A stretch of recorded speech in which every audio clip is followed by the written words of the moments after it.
حضرت بلال حبشی رضی اللہ تعالیٰ عنہ کا جب اسلام قبول کیا، آپ کا مالک آپ پہ ظلم کیا کرتا، لٹا دیا کرتا گرم ریت کے اوپر اور کوڑے مارا کرتا، اوپر گرم ریت کے اوپر لٹا کے اوپر پتھر لگ دیے جاتے۔ آپ کو پتا ہے ویسے ہی گرمی اگر ریگستان کی ہو تو برداشت نہ ہونا، لیکن پھر گرم ریت کے اوپر لٹا دینا، چربی کے جلنے کی بو آنا۔ حضور نے دیکھا، حضور نے فرمایا کون ہے جو اس کو اللہ اور اس کے رسول کے لیے لے کے آزاد کر ڈالے گا؟ کون ہے جو اس کو اللہ کے لیے آزاد کرے گا؟ صدیق اکبر تک بات پہنچی۔ صدیق اکبر حضرت بلال کے مالک کی طرف چل پڑے۔ امیہ بن خلف کو جا کے کہتے ہیں کہ ابو بکر کی کیا، اس کی بلال کی کیا قیمت ہے؟ حضرت بلال حبشی کی قیمت پوچھتے ہیں۔ اب مثال کے طور پہ اگر 10,000 کی قیمت ہے، اس نے بتایا 1 لاکھ، اتنا فرق بتا دیا۔ اگر 5,000 قیمت ہے تو اس نے 1 لاکھ بتا دیا۔ اتنا بڑھا کے، مثال کے طور پہ بتا رہا ہوں، اتنا بڑھا کے بتا دیا۔ اللہ اکبر۔ اس نے دیکھا کہ ابو بکر کا دل آیا ہے، ابو بکر کو اس کے آقا مولا کی بات پہنچی ہے۔ کہا کہ پھر مانگنا ہے تو ایسی مانگو نا کہ کسی کی سوچ سے بھی بڑھ کے ہو۔ مثال کے طور پہ اگر 5,000 قیمت ہے، اس نے 1 لاکھ مان لیا۔ صدیق اکبر نے دوسری بات نہیں کی، مختلف روایات ہیں، 100 کی بھی ہے، ایک دوسری بات نہ کی، کہا بالکل ٹھیک ہے، اور قیمت دی اور لے کے آ گئے۔ کسی نے پوچھا ابو بکر اس جیسے تو 10 آ جاتے۔ امیہ بن خلف بھی کہہ رہا ہے یہ کیسا سودا کر رہے ہو؟ یہ تو رنگت بھی اس کی دیکھو تو ظاہراً جو ہے وہ سیاہ رنگت ہے، قد بھی دیکھو، اس کے کانوں کو دیکھو، اس کے ہونٹوں کو دیکھو۔ بلال کو کیوں لے رہے ہو؟ کوئی خوبصورت غلام لولا۔ اب اس کو کیا پتا اہل حقیقت کی نظر میں چہرے کی رنگت حسن نہیں ہوتا، نسبت مصطفیٰ میں حسن ہوتا ہے۔ حضرت بلال حبشی کے بارے میں جب کسی نے پوچھا نا کہ اتنا مہنگا ابو بکر اس کو لے آئے، 100 کی یا جتنی بھی قیمت تھی، اتنے کے تو 10 سے بہتر غلام آ جاتے۔ ابو بکر نے کہا بات 100 کی ایک ہی نہیں ہے، یا بات چند دینار کی نہیں ہے، بات رسول اللہ کی رضا کی تھی۔ یہ تو مال تھا نا۔ اگر امیہ بن خلف کہتا ابو بکر تیری چال کے بدلے بلال کو آزاد کروں گا، میں چال نہ دیکھتا، مصطفیٰ کی رضا پہ سب کچھ دینا۔ اللہ اکبر۔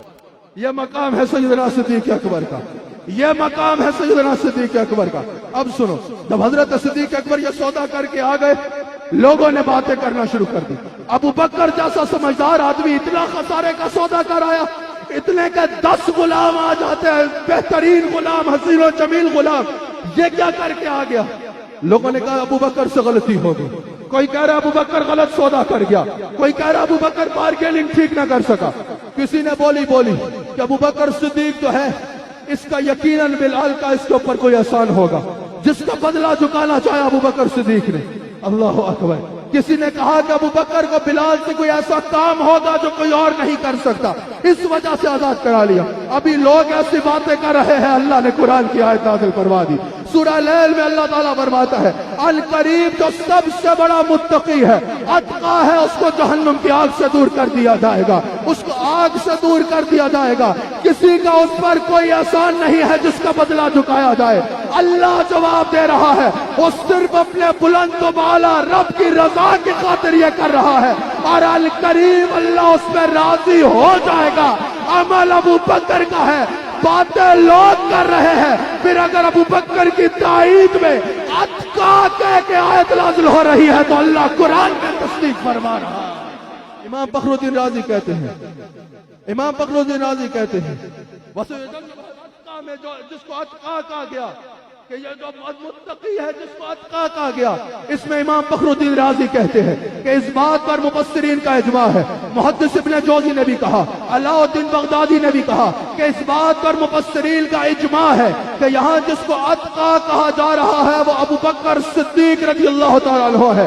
حضرت عبداللہ بن عباس نے کہا، حضرت امام طبری نے کہا، حضرت ابو لیث سمرقندی نے کہا، امام ساوی نے کہا، امام شرقانی نے کہا، صاحب تفسیر کشاف نے کہا، امام کشیری نے کہا، امام قرطبی نے کہا، علامہ اسماعیل حقی نے کہا، امام ابو منصور ماتریدی نے کہا، امام بیضاوی نے کہا، ابن کثیر نے کہا، قاضی ثناء اللہ بالی بندی نے مظہری میں کہا، مجدد البستانی نے کہا، امام محمد رضا نے کہا کہ یہاں جس کو اتقا کہا جا رہا ہے اس سے مراد ابو بکر صدیق۔